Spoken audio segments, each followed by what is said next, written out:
Hi everyone, this is Caroline with Fiveable, and tonight we're going to talk about the endocrine system. So our hormones, how they signal, and the major feedback mechanisms that you need to be familiar with for the AP exam. As always, the live session that you're attending tonight is free, but if you would like to watch replays or have access to my slides and other documents, you do need to enroll for a Fiveable Plus membership, which is $20 until April 1st. You have about a month left. And then it goes up to $35, and that's for all AP subjects. So you can get all AP subjects for $20 from now until April 1st. And again, that includes all replays. So when it's May 7th and you're almost, a little less than a week out before the exam, and you want to cram some of this stuff, you can have access to those videos. So definitely make sure you sign up. All right. I'm going to pull up our PowerPoint. And we have some flex time. So while the endocrine system is really complex, there are like key functions that you need to be familiar with the AP exam, and it's not everything. And so I will cover exactly what you need to know for the AP exam. So it probably won't take us the full hour. It may take us like 30 or 40 minutes. But if you have questions, obviously, we'll have lots of time. So don't hesitate to ask questions as we're going through this, just because we have the time. And if you have questions, I'd be more than happy to answer them. Okay, so the purpose of the endocrine system, so these are the various glands and areas of our body that produce hormones to regulate the activity of all of our cells and organs. And depending on the hormone, many of these can actually respond to and signal all of our cells and all of our organs. Some are targeted to particular cells and organs. It just depends on the hormone and the intention of that hormone. So different things that are regulated by the endocrine system, your growth, metabolism, sexual development, and then the maintenance of our homeostasis. And we're going to talk about that a lot when we talk about regulating our blood sugar. We'll talk about diabetes. We'll talk about regulating our body temperature, which is not as much hormone related, but still a good feedback mechanism. And water levels, lots of different things, lots of different hormones there that we maintain, because our body does a really great job of making sure that we are maintaining a level of homeostasis at all times. Okay, so before we get started talking specifically about hormones, you need to be really, really familiar with negative versus positive feedback. So really quick, because my students always think that negative feedback means something bad is happening, and that's not true, right? Actually, the majority of the feedback in our body is negative feedback, okay? And it's very, very good that we have it. But I really like this diagram. This is from a Pogel down below, that describes the difference between negative and positive feedback. And the whole difference relies on whether or not the stimulus is increased or decreased with whatever our body's response is. So we have, for negative feedback, we have some sort of stimulus. A signal is sent, our body responds to it, and then the stimulus is decreased. Okay, so an example of this, your body gets hot, a signal is sent. The response is to cool down, and the stimulus, which was being hot, is decreased. Okay, that's a perfect example of a negative feedback. Your dog pees on the floor. You yell at your dog doesn't pee on the floor anymore. That's negative feedback. Okay, the stimulus, which was your dog peeing on the floor, is decreased. The stimulus, which was your body being hot, is decreased. On the flip side, then, positive feedback is going to be, we have a stimulus, the signal is sent, we have a response, and our stimulus is increased in response to that. So this is going to be a little bit less common. A very classic example that we'll go into is with childbirth. So the more the child's head pushes on the cervix, the more signals get sent for more contractions, which leads to more pushing, which leads to more signals, which leads to more contractions. And those things amplify one another. So if you see an amplification of the stimulus or an increase of the stimulus, then you know that you're looking at an example of positive feedback. A real life example would be like your teacher praises you publicly for getting a very high score on your quiz. That's positive feedback that's going to increase you studying, which is how you got a really high score on your quiz, right? Or paying attention in class or asking questions or whatever you did to get that high score. So that's going to increase the stimulus based on the response of the teacher. Okay, so just vocab to get out of the way in the beginning. I'm going to give you some more examples of those that are important for you to know about, and then we can move on. So 3 important examples that you should definitely be familiar with for negative feedback: temperature regulation, blood glucose levels, and then water limitations in plants. So for temperature regulation, this is just an interesting one to know. So when your body temperature rises, I talked about this briefly. Actually, what happens is your blood vessels dilate. So when you get hot, your blood vessels dilate. That means they get bigger, which gives them more surface area, which means more heat is being lost to the environment. So you're releasing more heat out of your body, which is in turn going to start cooling you down. Obviously, you start sweating and those major things. So that evaporative cooling from your sweat and then the dilation of your blood vessels is usually enough that we're losing enough heat to the environment that our body's going to come back down to a normal 98.6 degrees or something around there. On the flip side, when body temperature falls, we actually constrict, so our blood vessels get a lot smaller so that they have a lot less surface area, so that we are releasing a lot less heat into the outside world. We're shivering, our muscles are contracting, and that provides heat, and our body warms back up. Okay, so both loops of these are negative feedback. Sometimes my students get confused and they think when our body temperature is increasing, it's positive feedback because it's increasing. It all goes back to what your stimulus is. And the stimulus here is that you are cold. So if you are getting colder, then yes, that is an example of positive feedback, but you're not getting colder, you're getting warmer. We are decreasing the coldness, we are decreasing the cold stimulus, and therefore that is still negative feedback. So anytime you're trying to maintain some sort of base level, it's what we consider homeostasis. So for us, 98.6 degrees Fahrenheit. Anytime you're trying to maintain something like that in the body, it's going to be an example of negative feedback. Okay, another really, really important one that you need to be familiar with, and you also need to know the enzymes associated with it, is blood sugar regulation. Okay, and this comes up a lot because it's really easy to talk about evolution with blood sugar regulation. It's also easy to talk about what happens when regulation goes wrong. So specifically with diabetes, and oftentimes the AP exam likes to throw a wrench in like that, where they talk about like, hey, what happens if you remove this, or how would this affect this? And so you need to be familiar with those things. This is a good thing to know about if you don't already. Okay, so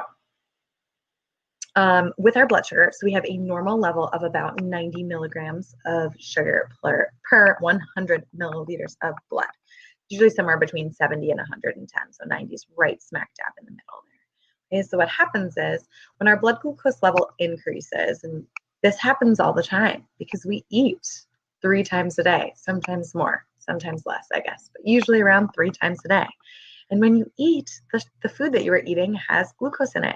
If you eat a really starchy breakfast, like pancakes, or even if you just have an apple for breakfast, or anything like that, you are putting glucose into your body. So if you have an apple, you have a yogurt, you have pancakes, you have cereal, any of those things are going to break down into glucose, and your blood glucose level is going to rise, which is a good thing, right? But we're not going to use all of that glucose right away, right? And by the time you get to like 3rd period, you haven't had lunch yet, you haven't eaten in a little while, your blood glucose is going to start to drop down low.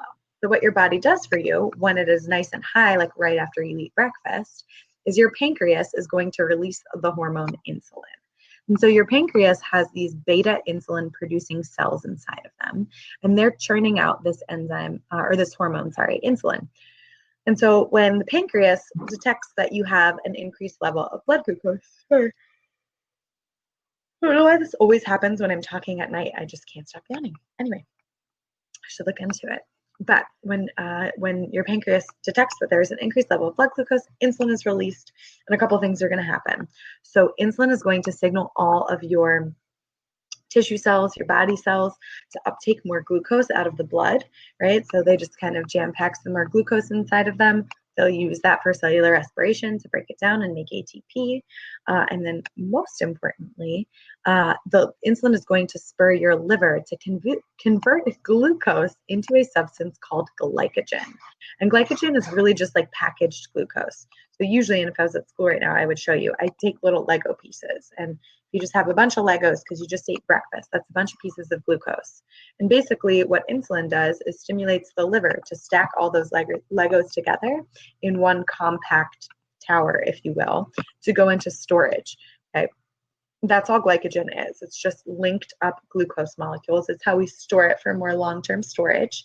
And then glycogen is going to get packaged into either the body cells, or oftentimes glycogen gets packaged into the muscle cells.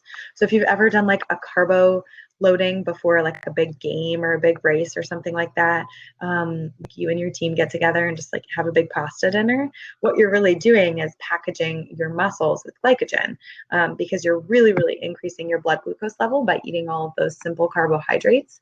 And so insulin is being released in your body. The glucose that's being broken down from the carbohydrates that you're eating is being converted into glycogen, and that'll go into your muscles for when you need it, like the next day for a long game, or for a long game when you're going to be burning a lot of ATP and you're going to need a reserve of glucose to break down to make more energy. Any questions about that top side? Okay, perfect. So then, so that's that. So then on the flip side, obviously sometimes our sugar drops too low. If you wake up in the morning and you kind of like black out, you lose your sight for a second, or if you stand up too fast and kind of lose your sight and kind of black out, that could be a symptom of low blood sugar. Obviously, if you haven't eaten in a while, you can have low blood sugar. So that's just like natural before you eat your next meal. Or if you are working out super vigorously and burning a lot of glucose to make ATP, your blood glucose levels are going to fall. And so then your pancreas is going to release a different enzyme called glucagon, which is down here.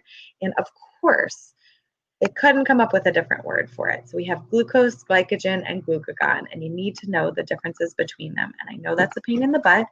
I can give you my like weird, cheesy little way of remembering glucagon. I don't know if it really works for people or not, but I'll tell you anyway. And what glucagon does is it just breaks down that glycogen. So all the glycogen that was compacted by insulin gets broken down, and so then that free glucose just gets released into the blood to be used. So again, big game, you're burning a lot of glucose, and your muscles are starting to kind of cramp out, you're getting really fatigued. We go into this storage mode, we bring out that glycogen, we break it down into glucose, and you're able to have an additional energy source in the moment. So like I run marathons, and for the week before my marathon, I carbo load with complex carbohydrates like whole wheats and things like that, so that I can make sure my muscles are really jam-packed with glycogen, so that I don't completely lose my ability to run by like mile 20. So it does really work to kind of package your muscles with that if you're doing something really vigorous. Okay, so again, really need to know the system. Oh, my little glucagon thing. How could I almost forget? I don't know why, or I'll just say it. So I say glucagon is like glyc be gone. So like glycogen go away, break down your glycogen, right? So glucagon is glyc be gone. And then it kind of reminds you that that's what glucagon does, and that glucagon and insulin are your hormones, and glycogen is just a compact form of glucose. So there you go. Maybe that'll help you remember it. Okay. Cool. So those are two very common examples of negative feedback. So positive feedback, we talked about this a little bit, is when the stimulus is actually increased as opposed to being decreased, which is what we talked about for the last two examples. So a couple examples of this, the onset of labor, which I talked about briefly, lactation, fruit ripening, and clotting in your blood are all going to be really good examples of positive feedback, and I'll show you why in the next few slides. Okay, so labor, I talked a little bit about this, and this is from Apogal, and it's a really good example.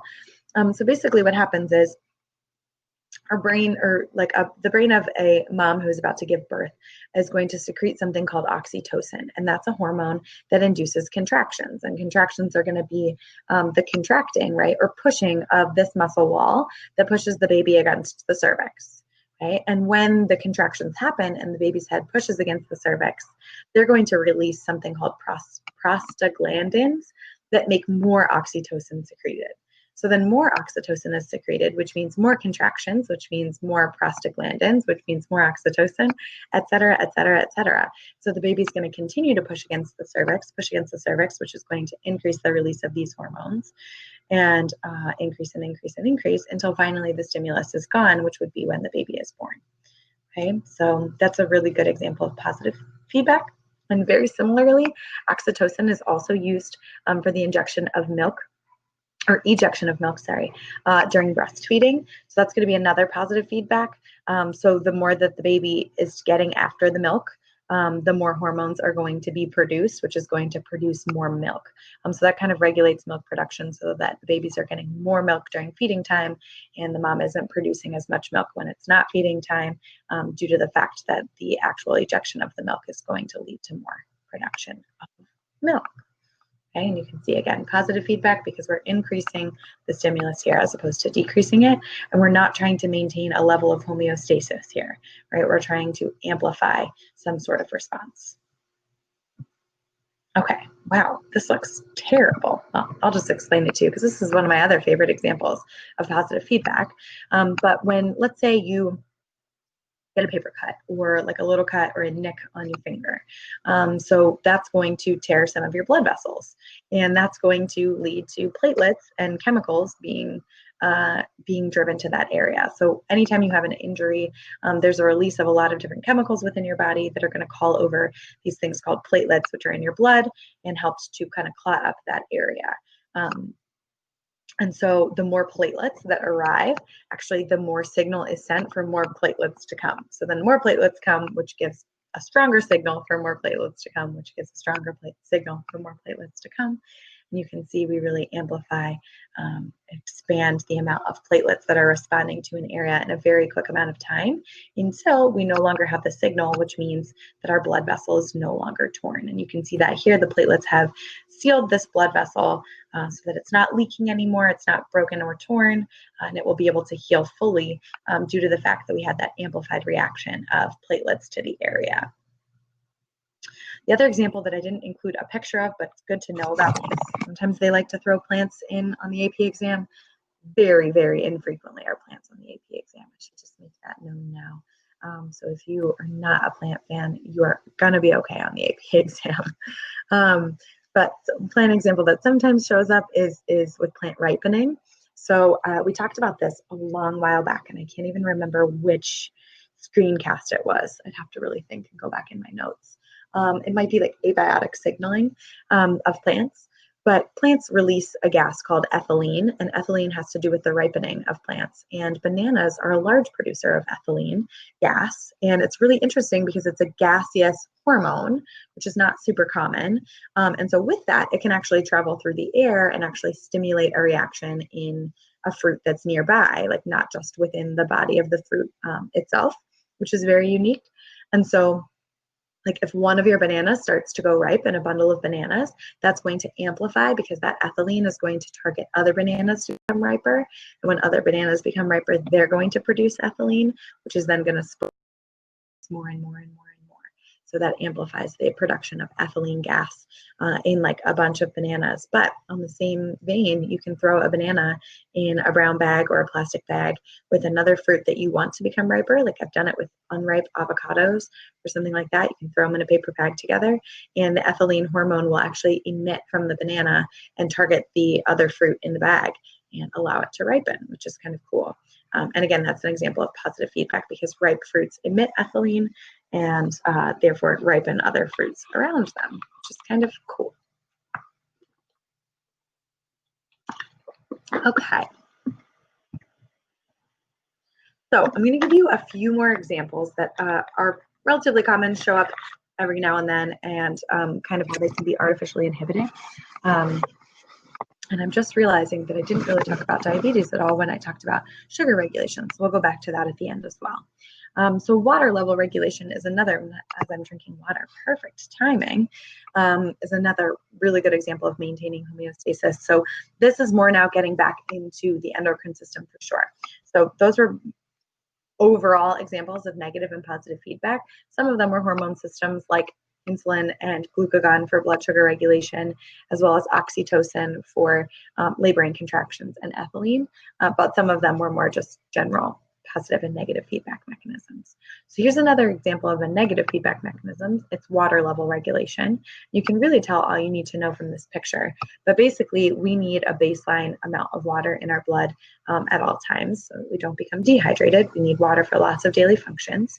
And when we become dehydrated, a couple things happen. So our hypothalamus, which is in our brain, is going to detect the fact that there's a higher concentration of solutes, which means that we're not diluting our blood enough with water. Therefore, our water levels are low. And so two things happen. The hypothalamus itself will create a feeling of thirst, right? So what I always tell people is by the time you get thirsty, you're already dehydrated, right? Because your brain detected a low level of water and a high level of solute. So you're actually already dehydrated at that point. So you should just drink water when you're not thirsty as well. So you're going to drink water, hopefully, if you can, which is going to increase the water levels in the blood. But also, your body kind of takes control for you and releases a hormone called ADH, which is right here. And that stands for antidiuretic hormone. And it's an important one to know about. And what ADH is going to do is signal our kidneys to absorb more water. So our kidneys filter all of our liquid waste for us. And then this tube right here is going to go into our bladder to create our urine. And when our kidneys are filtering, they can absorb or not absorb water. It just depends on the water levels in our blood. So when ADH is released, antidiuretic hormone, the kidneys are going to hold on to as much water as they possibly can, and you're going to have really, really concentrated urine, right? So in the morning, you usually have pretty concentrated urine because you haven't been drinking water all night. That's because your kidneys are absorbing all of the water out of your liquid waste in order to maintain your blood levels for you. On the flip side, if you have enough water, you've been really hydrated that day, whatever it may be, and your water levels are high, your brain will detect that as well. So they'll detect a lower than normal solute concentration. And so then they will therefore release less ADH, less antidiuretic hormone, which means our kidneys will reabsorb less water and will let more of that water go in our urine. And that's when you have less concentrated urine when you're hydrated. So it's really just this hormone, antidiuretic hormone, stimulating your kidney to either uptake or release water, depending on what your body needs in the moment. Now, something to add with this, because sometimes it comes up, is that our body can actually be kind of tricked into thinking that it is hydrated. It can be tricked into this bottom loop when it's not actually hydrated. And that is when you drink caffeine or alcohol, because caffeine and alcohol both act to inhibit, right, ADH. So they stop the production of ADH, even though your brain did not get the signal that your water levels were above normal. So you could actually be pretty dehydrated, but your brain is still telling your body, nope, we're good. Tons of hydration here, because you're not releasing ADH because of the chemical interference of the caffeine or the alcohol. Therefore, your kidneys are reabsorbing less water, you're releasing too much water in your urine, and you can get really, really dehydrated drinking caffeine and alcohol because your body is arbitrarily letting go of a lot of water that it might not normally be letting go of if it was able to truly detect the amount of water in your blood. So that comes up on occasion too. So that's kind of a good scenario to just kind of be familiar with on the side. Questions about that? Okay, we'll just keep cruising then. I have a few more examples for you just because I'll show you how the hormones actually signal cells. It's very basic, but really just knowing a few solid examples of this is going to make a whole lot more sense out of the systems. Okay, so another relatively common one is the amount of calcium in our blood. So calcium is used for a lot of different things, obviously bone strength, teeth strength, like our actual skeletal structure, but very small amounts of calcium, about 1% of our calcium is going to be used in the nervous system and the muscular system, the motor system of your legs, arms, all those fun things. They need it as like a neurotransmitter and part of their daily functioning as well. So obviously we need calcium in our bones, but we also need a small portion of calcium in our blood. Okay, specifically we need about 10 milligrams per 100 milliliters. So a lot less than we need of glucose or anything like that, but we still need some. So if for whatever reason you have a surplus of calcium, maybe you drink a lot of milk, which is great, or something like that, or you have like a really cheesy pizza, our calcium levels may rise. And our thyroid releases a hormone called calcitonin that does two things. One, we're signaling the kidney again. So the kidney is going to reduce the amount of calcium that it absorbs. So it's like, okay, we don't need that much calcium right now. We have a surplus. You can let some of it go, right? And then the other part will be that we'll deposit it, right? We'll put it onto our bones in order to make them stronger. So if you drink a lot of milk, you have extra calcium, that's going to get deposited onto your bones to make you stronger, and then your kidney is not going to be responsible for absorbing as much calcium as it might have to normally. And then your blood calcium levels will decrease back to that 10 milligrams per milliliter, okay? On the flip side, when we have too little calcium for whatever reason, there's other really good sources of calcium besides milk, by the way, like a lot of dark leafy greens. So if you're lactose intolerant, you can still have lots of calcium, okay? But then our parathyroid gland is going to release something called PTH, parathyroid hormone, which is going to basically do the opposite of what calcitonin just did. So on one vein, it's actually going to start to release calcium from your bones. So if you're calcium deficient for long enough, we're actually going to wear down that external hard covering of your bones, which can be incredibly damaging, but the body is kind of degrading them in order to use that calcium for other functionings, mainly of the nervous system and the muscular system. Also, we're going to stimulate the kidney to absorb more calcium. So instead of letting some go with our urine, we'll hold on to it. And then lastly, with the help of vitamin D, we'll also have your intestines absorb more calcium. So your intestines, the reason your intestinal tract is so long is because they're absorbing all the nutrients that you need throughout the process of digestion. Same with the kidneys, right? It's just liquid waste versus solid waste. So both of those things can kind of filter through their excretions more religiously and increase the uptake of calcium if levels are low. And so what this shows us also is that vitamin D is going to help with the absorption of calcium through the intestines, which is why a lot of milk has vitamin D in it as well, so that the calcium that you're getting from milk has the help of the vitamin D in order to be absorbed into the body more easily. So you're getting more of a bang for your buck when you're drinking milk that also has vitamin D in it. So that you can have even stronger bones and teeth and nervous systems and all that good stuff. So again, both water level, calcium level, those are both going to be negative feedback because we're trying to maintain some sort of baseline level. If it gets too high or too low, we adjust. Oops. Okay, last one. So menstruation. This is a complex one, and this is not something that you have to feel like you need to memorize, but it's just kind of interesting because it's going to include some positive and some negative feedback. And it's just an important thing to know about. So we have a couple different hormones here, and I'll just go through this briefly. But again, don't stress overly about memorizing anything that I'm saying right now. So we have FSH, which is a follicular stimulating hormone, and then LH, which is a luteinizing hormone up here. And that's going to help contribute with progesterone and estrogen to the growth of a follicle and ovulation in a woman, as well as the thickening and the thinning of the uterine liner, because that's what's going on during the 28 days of a menstruation cycle.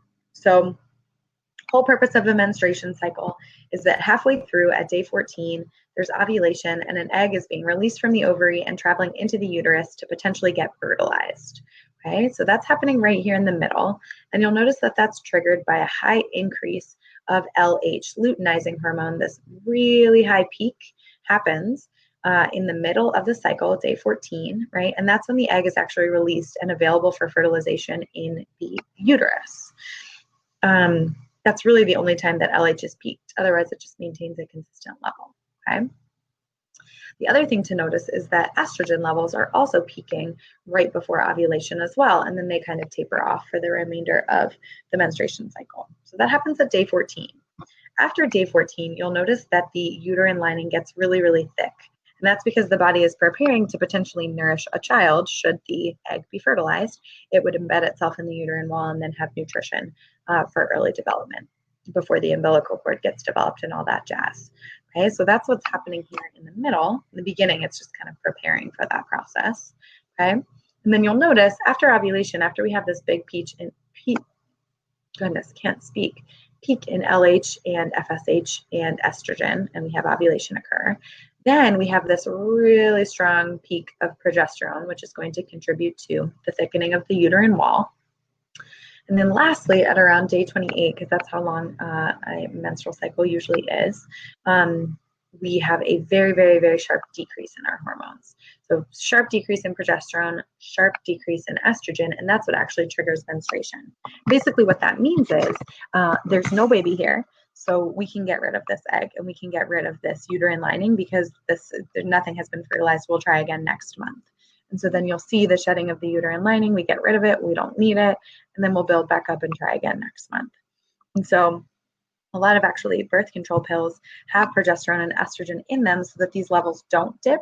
They actually maintain relatively high, which kind of tricks the body into thinking that there's a fertilized egg in there. And so no more eggs are released. It can kind of inhibit ovulation so that there's no egg actually in the uterus. And oftentimes menstruation does not occur then because these levels are arbitrarily high when they should be dipping every 28 days in order to allow for the uterine lining to be shed. The more you know. Okay, and that's just like a really complex version of endocrine hormone signaling because we're talking about 1, 2, 3, 4, at least 4 hormones working together at once in order to stimulate this process. But they all have specific targets and specific levels that kind of run on this circadian rhythm every 28 days, which is kind of crazy how our body works in such a rhythm. And there's other examples of our circadian rhythm as well, but this is a good example of that 28-day cycle. Okay, right, but before I end with how hormones actually send a signal, which is not too complicated, so don't be stressed about it. And we've talked about it, which is why I haven't talked about it much tonight. We talked about it when we talked about abiotic cell signaling, so if you're unfamiliar, go back and watch that podcast because it goes into a lot more detail about the different ways that cells can signal one another. But let's just briefly talk about what can go wrong with blood sugar regulation because we've talked about that for a lot of other systems. And diabetes is obviously a very common disorder in America. So basically what happens is, if you remember when I was talking about the pancreas, I was talking about the beta insulin producing cells that produce insulin.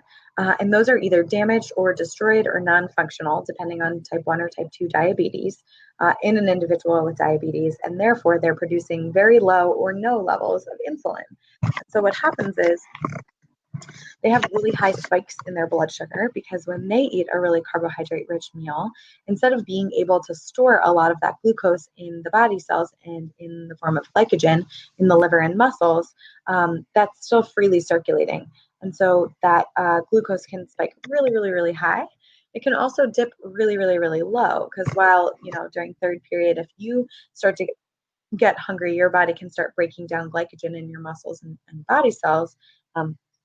Those storage mechanisms don't exist for someone with a severe case of diabetes because they don't have insulin to put the glucose in the cells and in glycogen. So they have really, really high highs and really, really low lows because they're not storing their glycogen. So it's all staying in the blood and then not going into storage for later use, which is why people with diabetes usually check their blood sugar levels pretty frequently and oftentimes eat lots of small meals so that they can kind of keep their blood sugar at a more maintained level.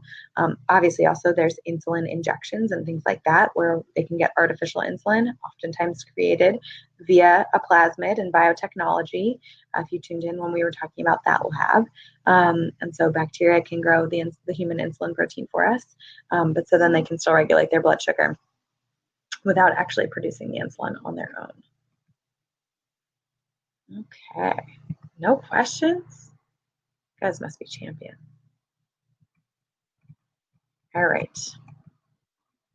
Cool. Well, those are a lot of good examples to keep in your back pocket of positive and negative feedback.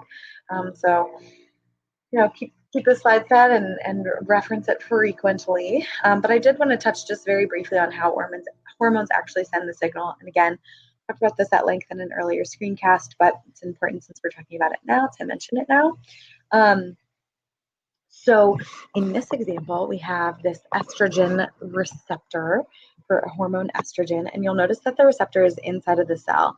That's because a lot of hormones are steroid-based, which means they're lipids, which means they can get through the plasma membrane on their own without a receptor protein, like over here on the left. And so if you remember when we talked about the plasma membrane and what can and cannot get through, steroids and lipids are able to slip through the membrane, again, because they are also hydrophobic, just like the phospholipid tails or the fatty acid tails inside the plasma membrane.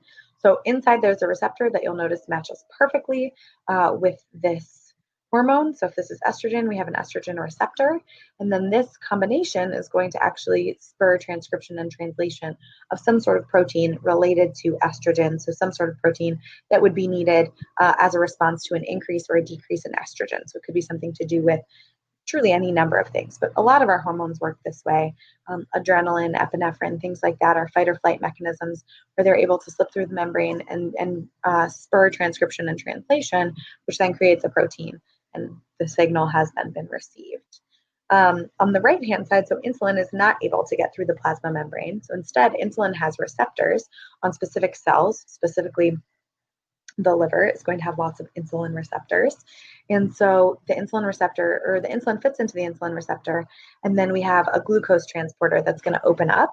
And glucose is then going to enter the cell more readily and be stored as glycogen or be broken down into pyruvate and other fun things, like in the Krebs cycle or cellular respiration.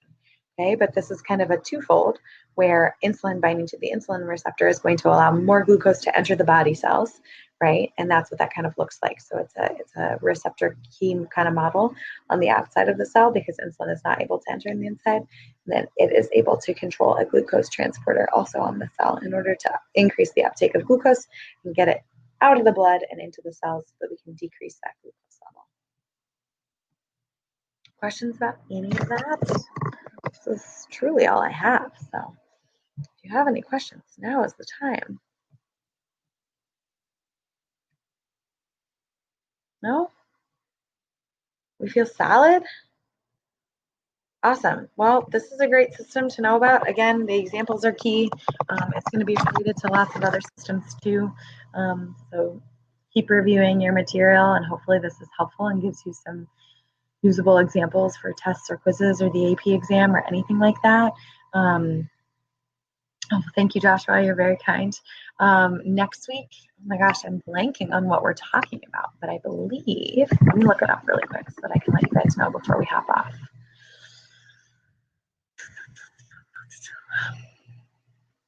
I want to say we're starting ecology next week, guys. Let's see. Oh, no. Oh, we're going to change it. We're going to start ecology next week. So we'll talk about population ecology, which is very exciting. We'll talk about plants and animals and how they interact. Ooh, it looks like we have some questions. Perfect. Okay, the best way to study. Alexia, this is a great question.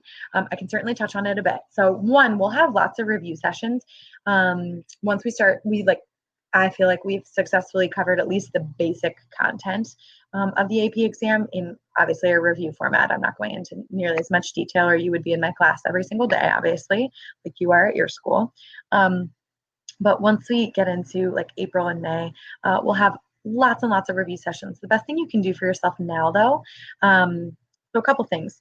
I always tell my students to review your notes in chunks and bits and pieces every night. So when you learn something, review it that night. It's going to stick in your brain better if you've read it the same day that you've learned it. And then if you have a question about that material, you can ask your teacher the next day as opposed to waiting until you have a quiz, a test, or the AP exam itself where you're like, hey, I never really understood cellular respiration. And they're like, well, where were you in September then? So definitely stay on top of just rereading your notes and trying to process some of the information in the moment. Other great ways to study, I really like the Cliff's Notes AP Biology book. You can find one on Amazon for like $12. I actually have a class set, and so we use them in class. I just think it's a really good way of getting some succinct review. And they also have, they have review questions. They're not very good because they're not AP based at all. They're like pure comprehension questions. But they have really, really helpful examples and diagrams. And again, it's just a more succinct way to get information than like trying to open your Campbell biology book or whatever you use. The way that I got through college, so I was a microbiology major, which involved a lot of studying and memorizing. I would take my notes and make really strategic study guides out of them, like color-coded kind of graphic organizers. I would rewrite all of my notes. And then I would process that information and just rewrite the information that I didn't know. So I would like get rid of all the easy stuff that I knew. So you could like get rid of all that stuff and then go back through and then just rewrite the stuff that you don't know, process it, look up additional information if you need to, and you kind of keep going down. So I would use a lot of notebook paper, but then I'd go down to, okay, cool, now I've gotten those 5 things, so now I have this list of 30 things. Now I got those 10 things, now I have this list of 20 things, and I would process material that way, which which was a good way to make sure that I understood every little single teeny tiny concept. Flashcards are less helpful with the current redesign of the AP exam. There's just like not as much vocab on it. You're not asked to recall as much of that. And I would just ask your teacher for as many practice problems as you possibly can. I mean, all the free responses have been released and they're online, as well as their answer keys, so you can practice those because that's 50% of your score. But real-time practice is going to be the most beneficial thing. If you can ask your teacher to give you a mock exam, where you actually have to time yourself doing the hour and a half for the 69 multiple choice and the hour and a half for the 8 free response, because there's like nothing like preparing for game day, like a game day experience, for a sports analogy there. But yeah, we'll talk a lot more studying strategies. I mean, that's just like the list that came off the top of my head right now. But we'll spend a lot of time talking about how you can best study, and we'll be reviewing all this material closer to the AP exam as well. Hopefully that helped. Oh, Annette, great question. I guess you guys were asking these while I was presenting and I just didn't see. Oxytocin is just going to be used for maternal purposes. So that's going to be stimulated for giving birth and then lactation. Great question. Ari, pyruvate, yes, it is a sugar molecule. So it's when we take glucose. And so if you haven't learned about cellular respiration, I would highly, highly recommend that you rewatch my video on it because it's a really important concept. And basically what happens is we break down glucose into 2 pyruvate molecules. That's in the step of glycolysis. And then we're going to use those pyruvate molecules and we'll break them down even further. We eventually actually produce carbon dioxide as a waste product. But as we're breaking these bonds from glucose to pyruvate, from pyruvate to carbon dioxide, we're stripping electrons that then get binded to electron carriers and get used in the electron transport chain to make ATP. So kind of long answer to a short question. Any other questions, guys? Okay, perfect. Well, next week we'll start talking about ecology. Very exciting. If you have any, requests or anything like that, let me know. Otherwise, have a great week. Happy Wednesday. Enjoy the rest of your week. Hopefully it's starting to warm up wherever you are. Still really cold in Chicago. I'm not feeling it, but sometime soon we'll see the sun. So anyway, have a great week. Thanks so much for tuning in, and I look forward to seeing you guys next week. Bye, guys.